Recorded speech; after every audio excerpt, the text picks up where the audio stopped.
Un saludo fraternal a todos los que nos están escuchando, a los cuales les llega el mensaje, les llega este compartir de conocimientos y experiencias.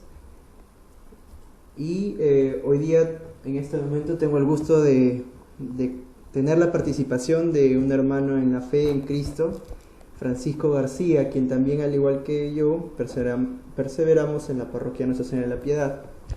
Bien, Francisco, un gusto tener... Hola, ¿qué tal? Buenos días, buenas tardes, buenas noches, lo que corresponda, según quienes estén escuchando. Bien, Francisco, hoy día lo que queremos que nos comentes y queremos aprender un poco más sobre lo que es la misa, esta celebración que nos caracteriza tanto a la Iglesia Católica y que muchas veces nos parece quizás pesado asistir, aburrida, y que a veces hasta incluso piensan que no es bíblica, etcétera, etcétera, ¿no? ¿Qué nos tienes que comentar? ¿Qué es la misa en todo caso para empezar? A ver, la misa se puede enfocar de muchas formas, ¿no? La misa es un banquete, la misa es una fiesta, la misa es un sacrificio, la misa es, en fin, muchas cosas, pero es principalmente la Eucaristía, ¿no? Un sacramento. Y es una celebración importantísima, es la celebración más importante de la Iglesia Católica, es fuente de la vida de la Iglesia Católica, es el culmen de la vida de la Iglesia Católica, y no hay acción eclesial más importante que la misa. ¿Y por qué tiene esta importancia? Porque en la misa se hace presente el Señor de una manera palpable, de una manera más directa, si quieres, que en cualquier otra manifestación, en cualquier otro contexto, ¿no? Allí nos hacemos uno con el Señor y además que renovamos un misterio importantísimo, ¿no? Lo más importante, el acontecimiento más importante de toda la historia de la humanidad es la encarnación del Hijo de Dios, o sea, Dios fuera de todo tiempo, fuera de todo lugar, infinito, eterno, omnipotente, es decir, trascendente, se hizo hombre. Entró en un momento, en un espacio, se hizo hombre. Se abajó, ¿no? Al punto de hacerse hombre, y más abajo aún de sufrir y morir como un criminal en vergüenza, ¿no? Como en la cruz, en un suplicio que es la crucifixión, pero a través de esa muerte nos redime y triunfa sobre esa muerte por su resurrección. Ese acontecimiento trascendental en donde Dios, ¿no? Dios Todopoderoso, llega a la tierra, sufre, muere, resucita por nosotros, es el acontecimiento que no puede sino ser el más importante de toda la historia de la humanidad. Ese acontecimiento se renueva en la misa. Cuando digo se renueva, no me refiero a que ocurre otra vez, como si fuera otro sacrificio, sino a que se actualiza ese único sacrificio de aquella vez. Es decir, que por un misterio de la gracia del Señor, ese único momento se va, digamos, como viajando por el tiempo hacia el futuro, ¿no? Y llega hacia nosotros. Podemos nosotros vivir, digamos, como si fuera vía satélite, si quieres, solo que como una máquina del tiempo, ¿no? Vivir ese momento, que se actualiza cada vez. No es un montón de sacrificios, sino es el único sacrificio que se actualiza, solo que es sin crueldad, es una actualización incruenta. Y sabemos bien que la misa se ofrece a diario, todos los días, a diario y a toda hora, ¿no? Pero es redonda, ¿no? Entonces ahorita, por ejemplo, estamos grabando esto a las 7 de la noche, en otros lugares ya son las 10 de la noche, en otros lugares son las 7 de la mañana, por otros lados son las 10, entonces, y por todos lados en algún momento hay una misa. Sabemos bien que se nos pide a los católicos, digamos, se nos da como precepto asistir lo que es los domingos, ¿verdad? Ajá. Entonces, ¿qué diferencia el domingo que no tenga los otros días, digamos, para darle esa importancia de asistir un domingo, que no es igual que asistir los lunes, los martes. Claro. Aunque es recomendable asistir todos los días, ¿no? Y el sacrificio es el mismo y el misterio es el mismo. Pero ¿por qué se nos pide especialmente ir el domingo? ¿Por qué el domingo, no, resulta ser un día especial para nosotros, católicos? Y para muchos cristianos no católicos también. Porque Jesucristo resucitó un domingo y se iba apareciendo a los apóstoles después de su resurrección en día domingo. Tú puedes verificar en el libro de los Hechos de los Apóstoles y también en los Evangelios, al final, cuando se habla de las apariciones, que siempre se dice el primer día de la semana, y el primer día de la semana estaban reunidos. Entonces, el lunes, no, porque para los judíos era claro que el séptimo día es el sábado. Así es. El séptimo día Dios descansó de su obra de la creación, según el primer mito de la creación que está en Génesis 1, al inicio del capítulo 2, y ahí queda claro que ese último día, ese séptimo día, es el sábado. Entonces, el octavo día, si quieres, o el primero, que a veces lo mencionan de una u otra forma, es el domingo. Y ese es el día que Jesús resucita y se va apareciendo semana a semana a sus apóstoles como para instituir esta reunión semanal.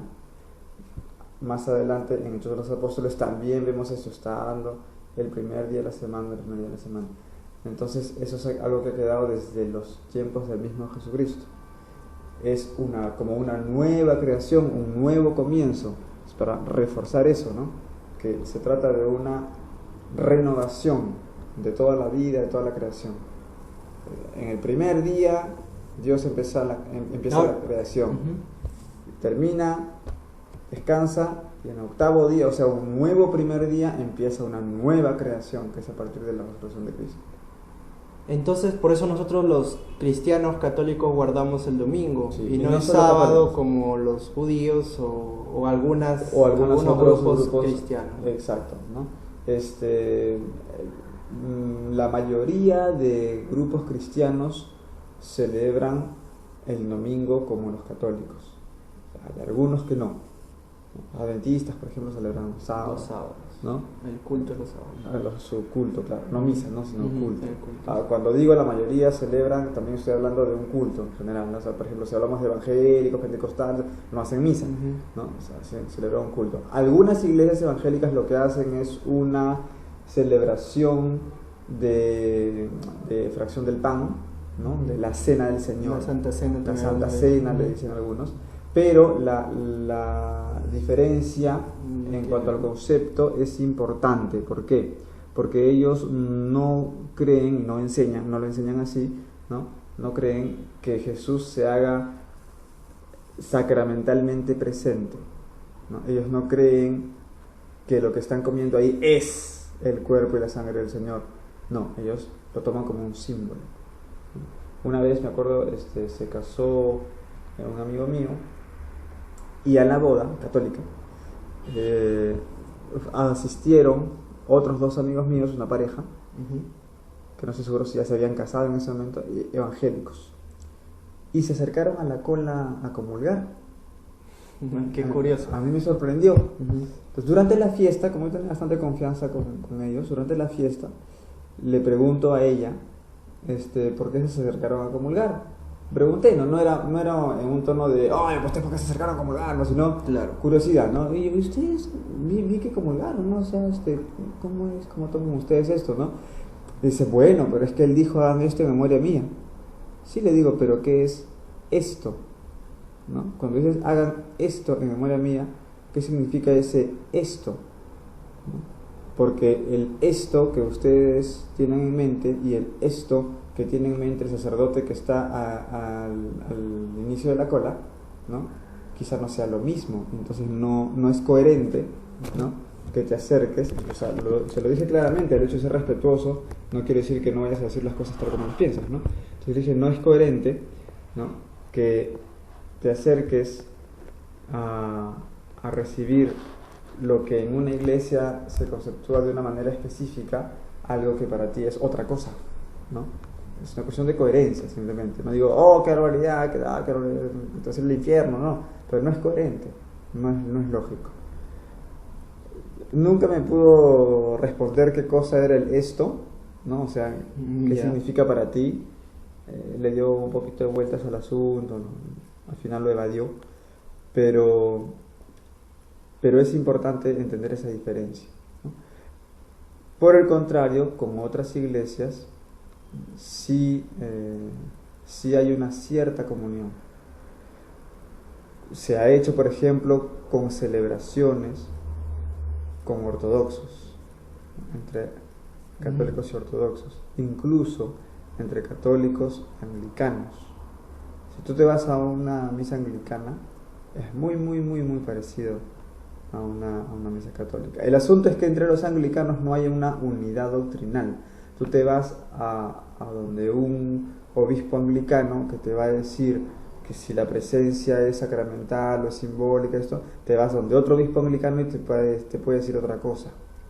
No hay una unidad doctrinal. Entonces, ahora, desde hace ya varios años, ya más de 4 años, ¿no? Muchos anglicanos tienen la opción oficial de volver a la Iglesia Católica respetando sus ritos, su liturgia, pero adoptando íntegramente la doctrina católica tal cual está en el catecismo. Y es lo que se denominan se me fue el nombre, pero son como circunscripciones personales de anglicanos, de ex anglicanos, ¿no? Que se vuelven católicos. Es lo que le llaman los católicos de rito anglicano, ¿no? Hay 3 en el mundo ahorita, en Inglaterra, en Estados Unidos y en Australia. Bien. Bastantes han pasado. Sí, sé que hace medio millón. Sí, hace un par de años fue un gran... En 2009 2010, entre 2009 y 2010, porque el documento salió finalmente en noviembre de 2009, pero después de todo un proceso que partió de ellos, ojo, que partió de solicitudes de comunidades enteras de anglicanos que deseaban regresar a la comunión con la Iglesia Católica, con el Papa de Roma, y después de conversaciones y de mutuo acuerdo entre el Papa y el arzobispo de Canterbury, que es de alguna manera la figura visible más importante de la comunión anglicana, con total acuerdo y la venia del arzobispo, se realizó esto y se llegó al documento, ¿no? Para crear estas circunscripciones. Ahorita no recuerdo. Ordinariatos personales. Perfecto. Y bien, ya entendimos entonces por qué la importancia de la misa, por qué el énfasis en el domingo. Y ahora, digamos, ¿cómo es una misa dominical? ¿En qué consiste? ¿Cuáles son sus partes? Más o menos cómo se desarrolla este rito al cual asistimos fervorosamente cada domingo. El rito se basa en 2 cosas relacionadas entre sí: la palabra y la Eucaristía. Tú a misa vas a comer a Cristo 2 veces, ¿ya? Mediante la escucha atenta de la palabra y mediante la comunión. Ahora, en medio de estos 2 actos de comer, de alimentarte de Cristo, está el acto más importante, que es el ofrecimiento, o sea, el sacrificio. Como te decía, la misa finalmente es la actualización de un sacrificio. Es el sacrificio, es el momento más importante en que el sacerdote eleva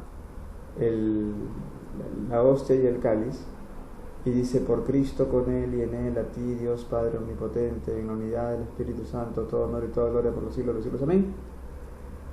Ese momento es el más importante de toda la misa, porque es en ese momento en el que se está ofreciendo a Cristo mismo al Padre, ¿no? Como memorial actualizador, misteriosamente actualizador del único sacrificio en la cruz, con su respectiva resurrección. Ahora, ese momento está en medio de 2 momentos en donde, como digo, nos alimentamos del Señor por la palabra y por la Eucaristía. Ahora, si quieres un poquito más en detalle, antes de de las palabras, antes de las lecturas, hay unos ritos iniciales, ¿no? Empezamos cantando, haciendo la señal de la cruz, el sacerdote recibe a la gente con algunas palabras, hay saludos, hay palabras que se repiten, y es importante que esas palabras se repitan porque en la repetición, está el gusto, no mentira, en la repetición se aprende también, ¿no? Como cuando tú memorizas cosas en el colegio, que claro, no está bien que sea una enseñanza puramente memorística, pero tampoco se puede prescindir de la memoria. La memoria es una herramienta importantísima en el aprendizaje, y en la fe también aprendes, y la memoria también juega un rol, ¿no? Ahora, ¿qué pasa? La persona que va a misa sin prestar mucha atención, solamente repara en la existencia de su entorno, digamos, cuando el pueblo repite algo, ¿no? ¿Qué? Ay, con tu espíritu, ya. Después se perdió en otra cosa, está pensando en su casa, está pensando en la tarea que tiene que hacer, está pensando en el partido de fútbol, está pensando en que, pucha, ¿qué hora acaba? Faltan 30 minutos, faltan 29, faltan 28, ¿no? Y de pronto escucha que el sacerdote dice algo, el Señor recibe de tus manos este sacrificio, pero ya se acordó lo que tenía que decir, ¿no? Y levantemos el corazón, lo tenemos levantado, Señor. Entonces, solo repara en esas cosas. Entonces, obviamente, para una persona que vive así la misa resulta monótona. Por supuesto. La misa resulta aburrida. Un repetir de frasecitas y ya. Como me dijeron un par de muchachos evangélicos, cuando yo estaba en la universidad, ¿no? Eran de mi misma universidad, compañeros, pero de otra facultad, que los conocí por una amiga en común con la que hacíamos teatro en la Universidad de La Molina. Y él me decía, no, pero es que la misa todos los días es la misma cosa. No, le digo, nada que ver, no es la misma cosa. Y me dice, sí, claro que sí. Y se pusieron a recitar algunas de esas frases, ¿no? El Señor esté con usted y con tu espíritu, le respondió el otro. Levantemos el corazón, lo tenemos levantado el Señor. Démosle al Señor, es justo y necesario. En verdad es justo y necesario. Y ahí se quedó. Entonces yo le dije, a ver, sigue. No, es que siempre es lo mismo. Sigue si siempre es lo mismo, porque hasta ahorita solamente has dicho unos 15 segundos y la misa dura 1 hora. ¿Cuánto tiempo más puedes seguir repitiendo lo que siempre se dice? De 1 hora has hecho 15 segundos. Puedes seguir después de en verdad es justo necesario que dice el Padre. Dice un montón de cosas. ¿Y ese montón de cosas es igual todos los días? Sí, no has prestado atención. A partir de en verdad es justo y necesario viene el prefacio. Y hay cantidad de prefacios. El sacerdote dice algo distinto. No es lo mismo. Sino que pasa, como en ese momento ya no me toca repetir algo, me desconecto. Y entonces en ese momento, claro, lo que viene después de en verdad es justo y necesario es simplemente el bla bla bla del Padre. Entonces en mi experiencia desatenta, ¿no? En mi experiencia no comprometida, no involucrada, ¿no? Mi recuerdo es, ¿a qué toca en este momento? En verdad es justo y necesario, bla, bla, bla, etcétera. Entonces, obviamente, si lo recuerdo como en verdad es justo y necesario, bla, bla, bla, etcétera, es igual todos los días. Claro, pero no lo es. Recordamos la parte que nos toca responder, la parte que todos repetimos. En el momento en que no estamos tan involucrados o estamos llamados a responder o alguna postura corporal o lo que fuese, sí como tú bien dices, nos desconectamos, claro, lo dejamos que el Padre siga y nosotros estamos pensando en qué haremos en la casa, qué haremos en donde estudiamos o en el trabajo o con la familia. Y lo peor es que la consecuencia de eso es que me la pierdo. Y no sacamos ningún tipo de provecho y al final pensamos que vamos porque en fin, ¿no? Claro, ¿no? Y encima criticamos, cuando el que está fallando es uno. También, ¿no? Claro, uno falla. Es que en la misa dicen siempre lo mismo. No, lo que pasa es que en la misa tú escuchas siempre lo mismo, porque cuando no es lo mismo, no escuchas, ¿no? Ese es el problema. Justo el 80% de la misa, que no es lo mismo todos los días, es justamente ese 80% en que tú no estás atento, ¿no? Entonces, ese es el problema. Ese problema no es de la misa, es tuyo, ¿no?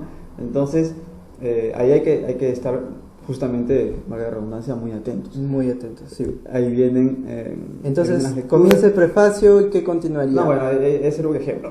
Si vamos en orden, al principio hay, el saludo, los ritos iniciales, que son más o menos repetitivos al inicio. Viene el pedir perdón, antes de pasar a las lecturas, ¿no? Disculpa, Francisco. ¿En qué momento, digamos así oficialmente, comienza la liturgia de la palabra? ¿En el momento que La se liturgia proclama de la la palabra o en qué momento? Podríamos decir que el Gloria Ujú.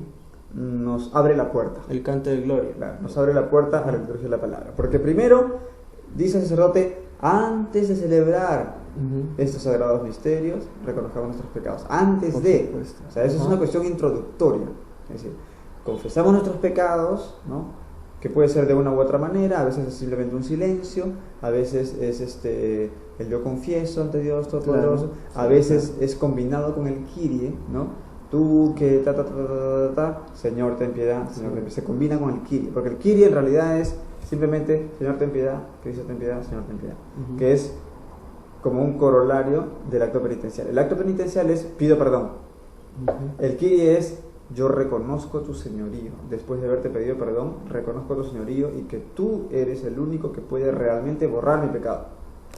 Ese Señor ten piedad no es, ay, por favor, no ten piedad, no es como que te están apuntando con un arma, no, ten piedad, no me mates. No, no es ese ten piedad, ¿no? Es ten piedad en el sentido de apiádate de mi ser pecador que acabo de pobre confesar. naturaleza pecadora. Exacto, ¿no? Es Señor, o sea, tú dominas, tú eres el Señor, tú eres el Cristo, Tú el tienes Mesías, el la ungido. autoridad, la potestad, el único, ¿no? Exacto, yo reconozco tu autoridad única para borrar mi pecado, Ujú. para apiadarte de mi pecado. Y la prueba de que no es un temeroso o miedoso, ten piedad, la prueba de eso es que inmediatamente después explota el gloria, Así es. que es un acto de júbilo. Y que solo se proclama los días domingos y festivos, ¿verdad? Sí, domingos y festivos, o a veces también cuando hay ceremonias, por ejemplo, si es un matrimonio, Así es. a veces, Además, muchas veces se canta también claro, el gloria, ¿no? Es un himno especial, es el júbilo de sabernos perdonados y de sabernos en comunión con un Señor misericordioso, ¿no? Así es. Porque ten piedad es ten misericordia, y si le decimos ten misericordia es porque somos conscientes de que es misericordioso. Ujú. Entonces explotamos de júbilo en ese momento y se abre la puerta, digamos, simbólicamente la puerta, a la liturgia de la palabra. Y ahí viene la primera lectura, La primera lectura, que sí. suele ser del Antiguo Testamento, Ujú. ¿no? O de los Hechos en tiempo pascual, el Salmo, ¿no? Si es domingo o día festivo, una segunda lectura, que suele ser de una carta de Pablo. Una carta O paulina. una carta, Ujú. no necesariamente de Pablo, ¿no? Una carta del una Nuevo carta Testamento o del Apocalipsis, Ujú. ¿no? En fin. Y después de eso, bueno, un pequeño versículo para introducir el Evangelio, se canta el Aleluya para recibir el Evangelio, todos de pie escuchamos el Evangelio porque es la lectura más importante. Ujú. Y terminadas todas esas lecturas, el sacerdote lanza su homilía, ¿no? Así Que es. es una explicación y llamada a la reflexión a partir de lo que se ha leído. Se ha leído y los evangelios que proclamó Se espera, el que, evangelio. se espera que sea a partir de lo que se ha leído, ¿no? Porque Ajá. también hay homilías y homilías. Claro. Hay un curso de Ah. homilética para los sacerdotes que se están formando. Bueno, nos No aprovechamos es tan de- improvisado, entonces las homilías como la gente puede creer, ¿no? No, o no debería serlo. O como, no debería ser. o como algunos sacerdotes se dan esa potestad, ¿no? Que de repente A veces. se habló, no sé, de un tema en la palabra y se termina hablando de no sé, una De cualquier realidad otra de cosa. otro país Claro. o un tema, o todo el tiempo de la homilía se habló de un tema político. O ahora con internet hay también la tentación, ¿no? Para Ujú. muchos sacerdotes, sobre todo jóvenes, de descargar. claro, ¿no? Te vas a una página y en lugar de simplemente coger, digamos, una especie de inspiración de algunas otras maneras, no, copy-paste y ya, y se acabó. Y lo leen, o lo aprenden bien. Aunque no esté adaptado al público o a Ujú. la coyuntura específica. No, o sea, la homilía es algo muy serio y muy importante y ahí los sacerdotes están ¿Qué llamados entonces tiene a que hacerlo ser, como debe ser. si pudieras compartirnos, qué entonces tiene que ser la homilía para los feligreses en sí, digamos? Debe ser una ayuda para que la palabra que se acaba de recibir Se se entiende. interiorice de la mejor manera. Se puede valer, claro, de ejemplos, anécdotas, Se puede valer de todo, pero pero el era- objetivo principal es que se interiorice la Exacto. palabra de Dios, ¿no? Lo que se ha leído Entonces, no quede solo leído, sino que se llegue a interiorizar, que pase de escuchado a interiorizado. Y que se explique, ¿no? Que se explique también muchas veces, ya que hemos tocado esto de las anécdotas, experiencias personales, ha pasado casos de que yo he conversado con hermanos separados y que me dicen, pero ustedes leen la palabra, pero no la enseñan, no enseñan la palabra, no enseñan el significado de lo que Dios quiere decirnos o de lo que está escrito, porque muchas veces la homilía no cumple el papel que debería cumplir, ¿no? Nosotros pensamos que la homilía es la opinión personal del Padre, o qué nos tiene que decir el Padre, o qué nos cuenta el Padre el día de hoy, ¿no? Eso, ahí hay que hacer una culpa pues, también, ¿no? Lamentablemente hay muchos sacerdotes que también son seres humanos y hay que orar por ellos, por su continuo mejoramiento, por su constante capacitación y también avance espiritual, ¿no? Pero lamentablemente hay muchos sacerdotes que en la homilía simplemente hacen caso omiso de las lecturas y se mandan a hacer una reflexión personal sobre algo que vivieron en la última semana. O sea, no es el objetivo de la homilía. Puede ser muy bonito y muy simpático, pero eso se puede hacer en una jornada, eso se puede hacer en una reunión en tu grupo parroquial, claro. Pero en la misa o en una charla, etc. Una charla, pero en la misa es la homilía, y la homilía es la palabra para interiorizar lo que se ha leído. Perfecto. Entonces luego de eso se cierra, estamos hablando de misa dominical, ¿no? Se cierra la homilía con la profesión de la fe, el credo, ¿no? El credo no es una oración más, ¿no? El credo es la confesión de tu fe. Exacto, y ahí también quería hacer un aporte, ¿no? El credo, todo el contenido del credo son verdades de fe, claro. Son dogmas de fe, porque muchas veces los católicos no sabemos ni qué es un dogma, ¿no? Sí. Y no podemos repetir por repetir, sino que tenemos que ser conscientes saber lo que estás diciendo. De lo que estamos diciendo, porque estamos diciendo alto contenido de verdad, alto contenido de fe, está ahí, ¿no? Está y ahora que estamos en el credo. Y ahora que estamos acostumbrándonos a rezar la versión niceno-constantinopolitana, que es más larga y más rica, con mayor razón, ¿no? Hay una serie de pequeñas frases ahí que tienen un muy rico contenido teológico, y habría que ver qué porcentaje de la gente que lo repite tiene realmente una idea plena de lo que se está diciendo. Por supuesto, ¿no? Siempre todo católico, si no lo comprende o no le queda claro lo que está proclamando en ese momento, pues tiene que formarse. Qué mejor que leer la palabra, que leer el catecismo que lo explica, ¿no? Más claro. O pedir, que te ayuden, que te guíen, ¿no? Hace poco fui a una parroquia, me invitaron a dar una charla sobre Dios Hijo, así se llamaba la charla. Y yo les dije a los catequizandos, fastidien a estos catequistas, fastidien, cuando termine esta reunión, porque es una reunión de pocas semanas, relativamente, unos pocos meses en realidad. Fastidienos, díganles, lo que nos han dado ahora es el primer grado, el contenido básico, ya, ahora queremos más, ¿no?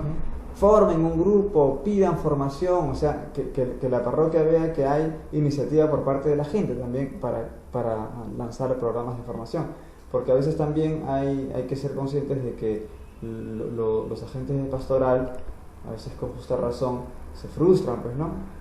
Preparan un programa, lo publicitan, lo pasan en todas las misas, y a la hora llegan 7 personas. No tienen la asistencia que debería tener. Claro, y habiendo grupos parroquiales, ¿no? Sí, pues esa es la falta de compromiso serio y coherencia en la vida del cristiano católico.